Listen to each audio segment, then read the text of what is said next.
இந்த சூரத்துல் வாக்கிஆ இது மக்கால் இறங்கின சூரா. இந்த சூரத்துல் வாக்கியா மக்கியா. இந்த சூறாவில் கிட்டத்தட்ட 96 ஆயத்துகள் இந்த சூறாவில் இருக்குது. இந்த சூரத்துல் வாக்கிஆ இதற்கு ஒரே ஒரு பெயர் தான் சூரத்துல் வாக்கிஆ என்ற பெயர். ஏனென்றால் இந்த சூரத்துல் வாக்கிஆ கியாமத்துடைய நிகழ்வுகள் நிறைந்ததாக இந்த சூறா இருக்குது. அதனால் இதற்கு வாக்கிஆ என்று சொல்கிறது. குர்ஆன் அல்லாஹ் சுப்ஹானஹு வ தஆலா 7 சூறாக்களை இதா, அரபியில் ஷர்த் என்று சொல்கிறது, இதா என்ற எழுத்தை கொண்டு அல்லாஹ் ஆரம்பித்திருக்கிறான் 7 சூறாக்களை. அந்த 7 சூறாக்களில் இது முதலாவது சூறா. இது அதாவது இதா வகாத்தில் வாக்கிஆ, இதா முதலாவது சூறா. இது இரண்டாவது சூறா சூரத்துல் முனாஃபிகூன், இதா ஜாஅகல் முனாஃபிகூன், இதா. மூணாவது சூறா சூரத்து தக்வீர், இதா ஷம்சு குவிரத், இதா. நான்காவது சூறா சூரத்துல் இன்ஃபிதார், இதா ஸமாஉ ஃபதரத், இதா. ஐந்தாவது சூறா சூரத்துல் இன்ஷிகாக், இதா ஸமாஉ ஷக்கத், இதா. ஆறாவது சூறா சூரத்துல் ஸல்ஸலா, இதா ஸுல்ஸிலத்தில் அர்து, இதா. ஏழாவது சூறா சூரத்துல் நஸ்ர், இதா ஜாஅ நஸ்ருல்லாஹி வல் ஃபத்ஹ். இந்த 7 சூறாவும் தான் குர்ஆனிலே இதா என்ற எழுத்தை கொண்டு தொடங்கிய சூறாக்கள். இதா என்ற எழுத்தை கொண்டு தொடங்கிய 7 சூறாக்கள். அந்த 7 சூறாக்களில் முதலாவது சூறா தான் சூரத்துல் வாக்கிஆ. இந்த சூரத்துல் வாக்கிஆவில் 379 சொற்கள் இருக்குது. 1719 எழுத்துக்கள் இருக்குது. சூரத்துல் வாக்கிஆ இது மக்கி சூரா என்பதால் இது இறங்கியது 46ஆவதாக இறங்கிய சூரா இது. அதனால தான் உலமாக்கள் இமாம் மஸ்ரூக் ரஹிமஹுல்லா சொல்லுவார்கள், மன் அராத ஐய அலம நப அல் அவ்வலீன், யார் முன்னோர்களின் செய்திகளை படிக்க விரும்புகிறார்களோ, பின்னோர்களின் செய்திகளையும் சொர்க்கவாதிகளின் செய்திகளையும் நரகவாதிகளின் செய்திகளையும் உலகத்துடைய மறுமையுடைய செய்திகளை யார் அறிய விரும்புகிறாரோ அவர் சூரத்துல் வாக்கிஆவை ஓதட்டும். இந்த சூரத்துல் வாக்கிஆவுக்குள், இந்த 96 ஆயத்துக்குள் முன்னோர்களின் செய்தி, பின்னோர்களின் செய்தி, சொர்க்கவாதிகளின் செய்தி, நரகவாதிகளின் செய்தி, உலகத்துடைய செய்தி, ஆகிரத்துடைய செய்தி அனைத்தையும் உள்ளடக்கிய ஒரு சூறா தான் இந்த சூரத்துல் வாக்கிஆ. குர்ஆனிலே 3 சூறாக்கள் இருக்கிறது. இந்த 3 சூறாக்களையும் மனித சமூகத்துக்கு படித்து கொடுக்க வேண்டும். அந்த 3 சூறாக்களிலும் தான் அல்லாஹ் அதிகமாக சொர்க்கத்தை பற்றி வர்ணித்த சூறாக்கள். முதலாவது சூரத்துல் வாக்கிஆ, இரண்டாவது சூரத்துர் ரஹ்மான், மூன்றாவது சூரத்துல் இன்சான். அதாவது வெள்ளிக்கிழமை இன்ஷா அல்லாஹ், இன்று வெள்ளிக்கிழமை சுபஹு தொழுகையில் ஓதுவாங்க, ஹல் அத்தா அலல் இன்சானி ஹீனும் மினத் தஹர் லம் யகுன் ஷைஅம் மذ்கூரா. இந்த 3 சூறாக்களிலும் தான் அல்லாஹ் அதிகமாக சொர்க்கத்தை வர்ணிக்கின்றான். அதனால் ஒரு நன்மாராயம் மக்களுக்கு தேவை. மக்களை ஆசை ஊட்டும் பொழுதுதான் மக்கள் நன்மைகள் செய்வாங்க. அதிகமாக மக்களுக்கு சூரத்துல் ரஹ்மான், சூரத்துல் வாக்கியா, சூரத்துல் இன்சான மனித சமூகத்துக்கு அதிகமாக ஓதி காட்டுறது எங்களுடைய கடமையாக இருக்குது. அடுத்த விடயம், இந்த சூறாவுக்குள்ள உள்ளடக்கம் என்ன? இந்த சூரத்துல் வாக்கியாவை 3ஆக பிரிக்கலாம்.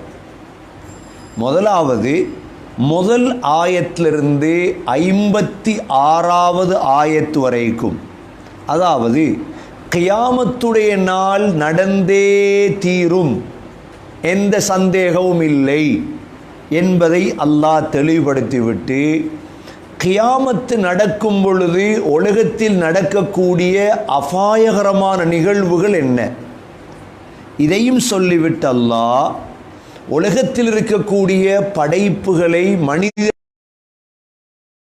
பிரிப்பேன், சாபிகூன், மைமனா, மஷ்அமா என்பது அல்லாஹ் முதல் ஆயத்திலிருந்து 56ஆம் ஆயத்து வரைக்கும் அல்லாஹ் தெளிவுபடுத்துகிறார். இரண்டாவது பகுதியாக 57வது ஆயத்திலிருந்து 82வது ஆயத்து வரைக்கும் அல்லாஹ் ஒருவன் இருக்கிறான் என்பதையும் கியாமத்துடைய நாளையில் எழுப்பாட்டுவது உண்மை என்பதையும் 4 ஆதாரங்களை வைத்து அல்லாஹ் உறுதிப்படுத்துகிறான். சாதாரண ஒரு விவசாயம் செய்யக்கூடிய, சாதாரண எந்த விதமான கல்வி அறிவும் இல்லாத ஒரு பாமர மகன் கூட அல்லாஹ் ஒருவன் இருக்கிறான் என்பதை உண்மைப்படுத்துவதற்கான 4 ஆதாரங்கள். 3வது தலைப்பாக 83வது ஆயத்திலிருந்து 96வது ஆயத்து வரைக்கும் ஒரு மனிதனுடைய கடைசி நேரம் எவ்வாறு அமையப்போகுது, சக்கராத். இந்த சக்கராத்திலே ஒரு மனிதனோடு அல்லாஹ் ஒரு சவாலை முன்வைக்கின்றான். உன்னுடைய உயிரை நான் தொண்டை குழிக்கு எடுத்து வந்ததற்கு பிறகு அந்த உயிரை உன்னால் முடியுமென்றால் உடம்புக்குள் இழுத்து எடு என்று அல்லாஹ் ஒரு சவாலை முன்வைத்து 3 வகையான சக்கராத்துகளை சொல்லி அல்லாஹ் சூரத்துல் வாக்கியாவை அல்லாஹ் முடிக்கின்றார். அடுத்தது இந்த சூறாவுடைய சிறப்பு.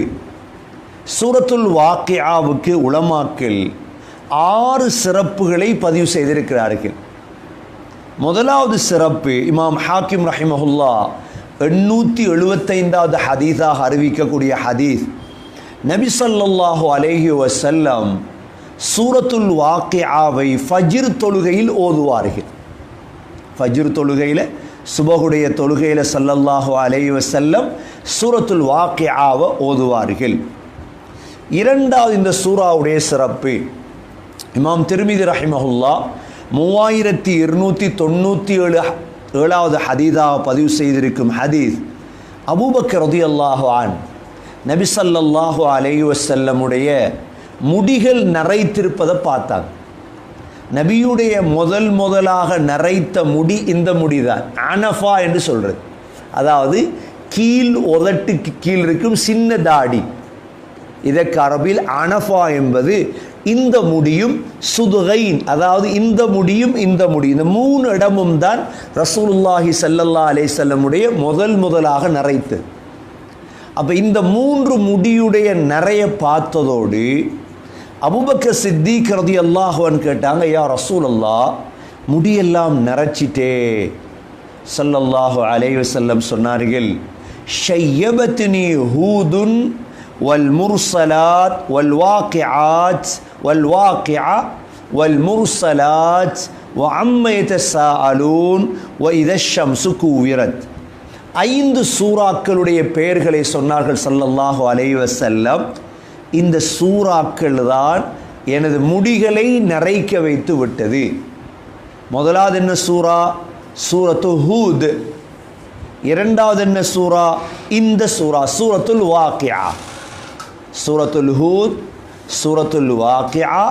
மூன்றாவது சூரா சூரத்துல் முர்சலாத் நாங்கள் ஓதிட்டோம்.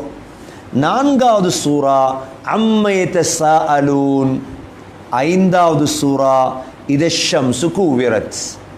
இன்று உங்களுக்கு தெரியும் ஸல்லல்லாஹு அலைஹி வஸல்லமுடைய முடியே இந்த சூரா நரைக்க வச்சிச்சு. ஏன் அடிக்கடி ஸல்லல்லாஹு அலைஹி வஸல்லம் ஓதுற பழக்கம் இருந்துச்சு. இன்றைக்கு ஈமான் குறைஞ்சி குர்ஆனுக்கு முடி தேடுற காலம். அல்லாஹு அக்பர்.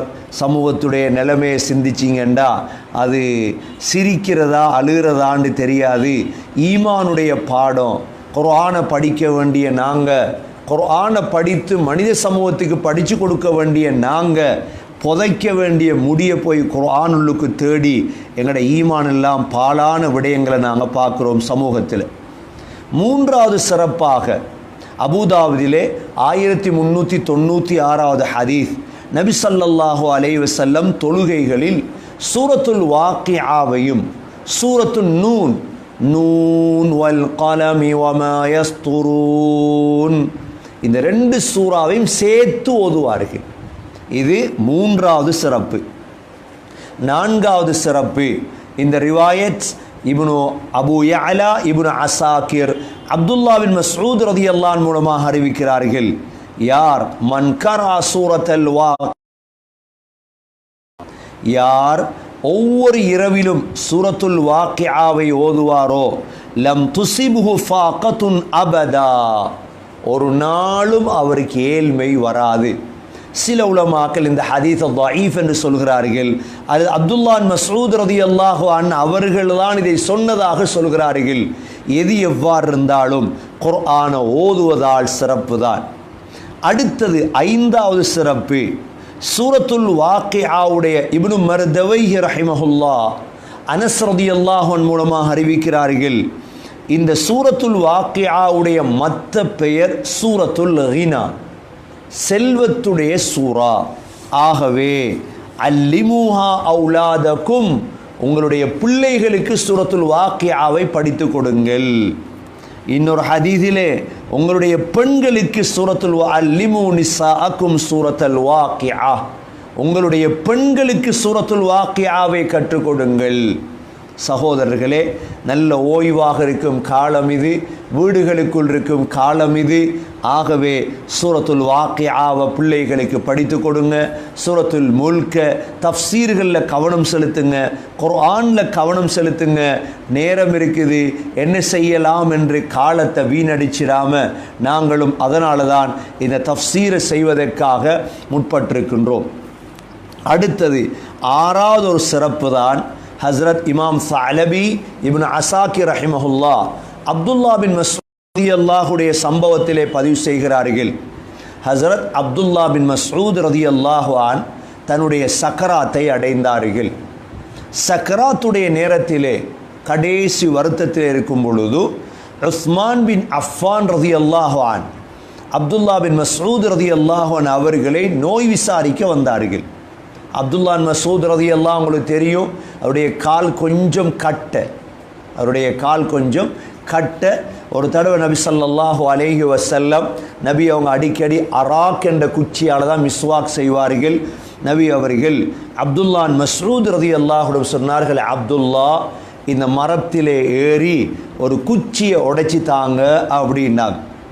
அப்துல்லா பின் மஸ்ஊத் ரலியல்லாஹு மரத்தில் ஏறினார்கள். அப்பொழுது காற்றடித்ததோடு அவங்களுடைய கால் விளங்கிட்டு, என சின்ன கால் அவர்களுடைய கால். சஹாபாக்கள் சிரிக்க ஆரம்பித்தார்கள். நபி ஸல்லல்லாஹு அலைஹி வஸல்லம் சொன்னார்கள், இந்த காலை கொண்டு போய் மீசானில் வைத்தால் மீசான் பாரமாகிவிடும். அந்தளவு சிறப்புக்குரியவர். இவர்களுடைய மனைவி தான் ஜைனப். அப்துல்லா பின் மஸ்ஊதுடைய மனைவி ஜைனப் செல்வந்த பெண். மனைவியிடத்தில் சதக்காவை கேட்டாங்க. அந்த நேரம் ஜைனப் நபி ஸல்லல்லாஹு அலைஹி வஸல்லம்கிட்ட போய் இந்த மஸ்ஸலாக்கு தீர்ப்பு கேட்டாங்க. யா ரசூலல்லாஹ், ஒரு மனைவி கணவனுக்கு சதக்கா கொடுக்கலுமா? நபியும் கேட்டாங்க, யார் வந்திருக்கீங்க? ஜைனப். ஐயுல் ஜயானிப், எந்த ஜைனப்? சொன்னாங்க, அப்துல்லா பின் மஸ்ஊதுடைய மனைவி ஜைனப். அப்போ தான் நபி அவங்க சொன்னாங்க, அஜ்ரு சதகதி வ அஜ்ருல் கராபா, சொந்தத்துக்கு நெருங்கியதும் அதாவது சதக்காவுடைய நன்மை, 2 நன்மை உங்களுக்கு கிடைக்கும், சதக்கா கொடுங்கன்னு அப்துல்லா பின் மஸ்ஊதுடைய மனைவிக்கு ஸல்லல்லாஹு அலைஹி வஸல்லம் உபதேசம் செய்தார்.